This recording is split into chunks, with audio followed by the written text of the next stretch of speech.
Hello students, welcome to Subhajit academy. আমাদের সঙ্গে আছে অভ্রনীল চক্রবর্তী। আমার ডাব্লিউবিজেই অনলাইন লাইভ ব্যাচ ছিল। আমার র্যাঙ্ক 1803 জিএমআর র্যাঙ্ক এসছে।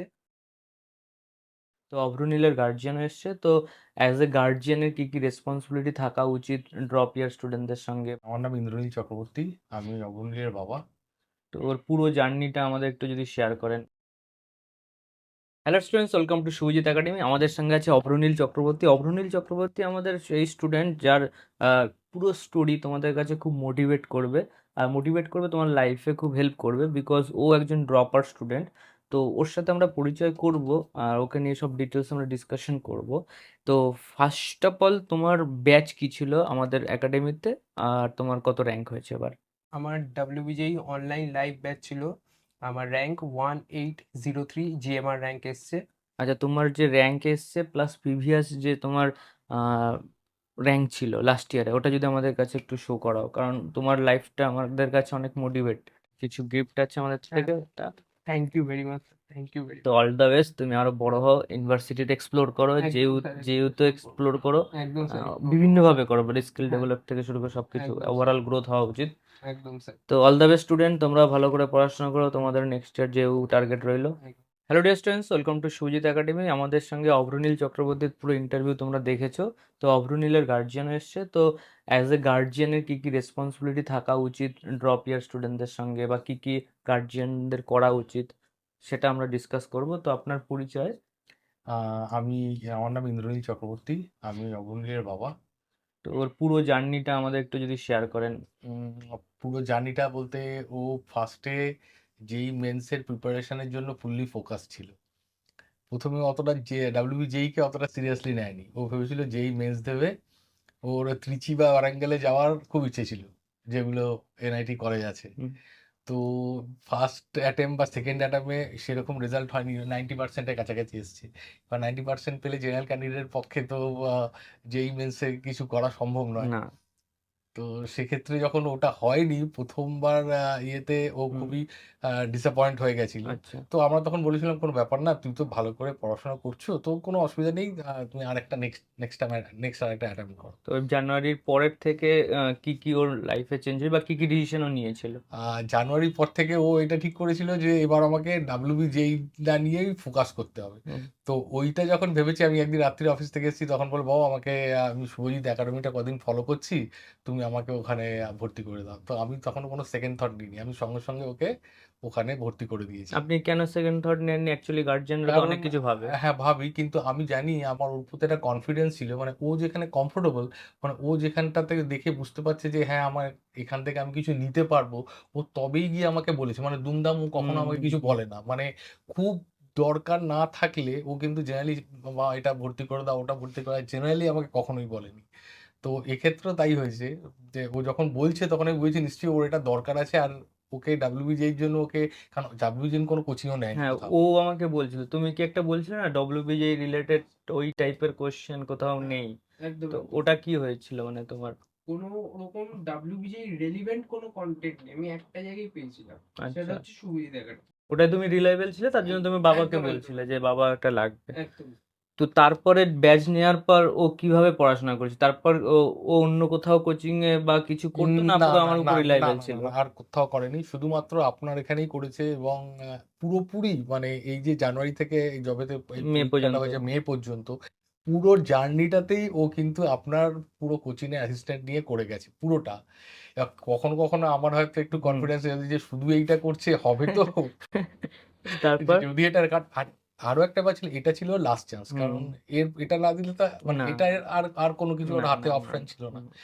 ও প্রচন্ড হার্ড ওয়ার্ক করেছে, এবং আপনাদের পুরো এটাকে রিলাই করে, এটাকে পুরো ফলো করে, পুরো ও ওর দিনরাত এই লেকচার দেখতো। দিন-রাত লেকচার দেখে ও নো ডাউট খুব হার্ড ওয়ার্ক দিয়েছে। হুম, হুম। এবং আপনাদের সাপোর্টটা ফুল 100% আপনাদের সাপোর্টটা পেয়েছে বলেই আজকে ওর র‍্যাংকটা এতটা জাম্প করতে পেরেছে। কত কত ছিল লাস্ট ইয়ারে? 47,500 ছিল।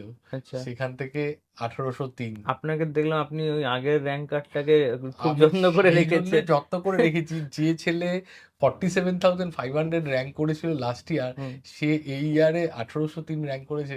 আমার কাছে তো এটা মনে রিমার্কেবল, আপ- এবং এটা পুরোটাই আপনি খুশি তো? হ্যাপি তো? ভীষণ ভীষণ, এবং এটা আপনাদের হেল্প ছাড়া, মানে আমি শুধু আপনাদের কাছে খুশি না, আমি অত্যন্ত কৃতজ্ঞ হুম। যে আপনাদের এই গাইডেন্স না পেলে হয়তো আমার ছেলে হয়তো এই রেজাল্টটা করতে পারতো না, না। ওর ক্রেডিট তো অবশ্যই আছে। আর অবশ্যই আছে, সব থেকে স্টুডেন্টের আপনাদের ক্রেডিটটা ক্রেডিটও আছে। কোথায় বলুন তো? স্টুডেন্টদের টিচারের উপর বিশ্বাস করতে হবে, যেটা আজকালের যুগে খুব একটা নেই।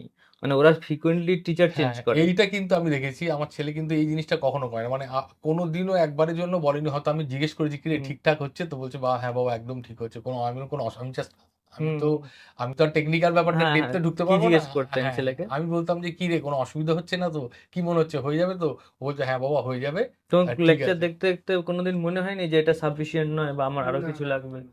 তো তুমি অনেক স্যাটিসফাই অনেক ছিল? অনেক কোশ্চেন আপনি লেকচারের মধ্যে হুম। পড়িয়েছেন, তো এই জিনিসটা কোনোদিন বলা হয়নি। আর ক্লাসে কোশ্চেনের সময় শর্ট ট্রিক্স বলো, এইগুলো নতুন নতুন কি অনেক শিখেছিলে হ্যাঁ কিছু? হ্যাঁ হ্যাঁ, ট্রিক কি ম্যাথসে অনেক ট্রিক শিখিয়েছিলাম, লাইক শিখিয়েছিলেন স্যার।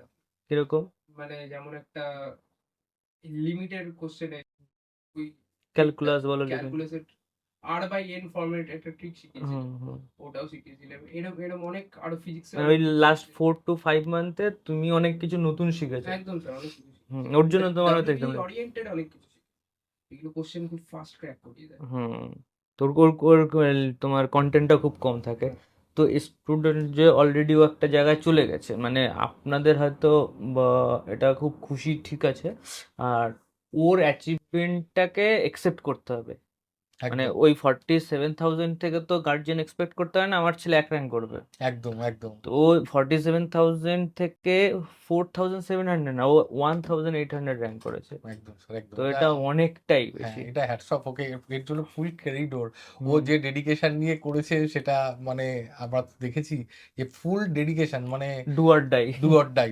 মানে এই ডেডিকেশন ছিল বলেই আজকে এই র্যাঙ্কটা এসছে। নাহলে ওইখান থেকে এতটা র্যাঙ্ক জাম্প করা কিন্তু নট। আচ্ছা, আপনারা তো ওর আরো ওর ওর এক্সপিরিয়েন্স। বাড়ি আমাদের থেকে ওর বাড়িতে আপনাদের খুব দরকার ছিল মোটিভ করা স্টুডেন্টকে।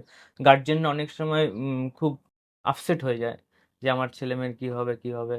তো ও বাড়ির থেকে হবসো আমাকে নিজেই বললো অনেকটা সাপোর্ট পেয়েছি, মা বাবা যথেষ্ট সাপোর্ট করেছে। একদম স্যার, ওর মার প্রত্যেকটা কি পয়েন্ট। এক্সপ্রেশন র্যাঙ্ক কার্ড পাওয়ার মানে পর? মার তো খুবই খুশি। আর আমি তো দেখুন সারাদিন অফিসের কাছে বাইরেই হ্যাঁ হ্যাঁ। থাকি।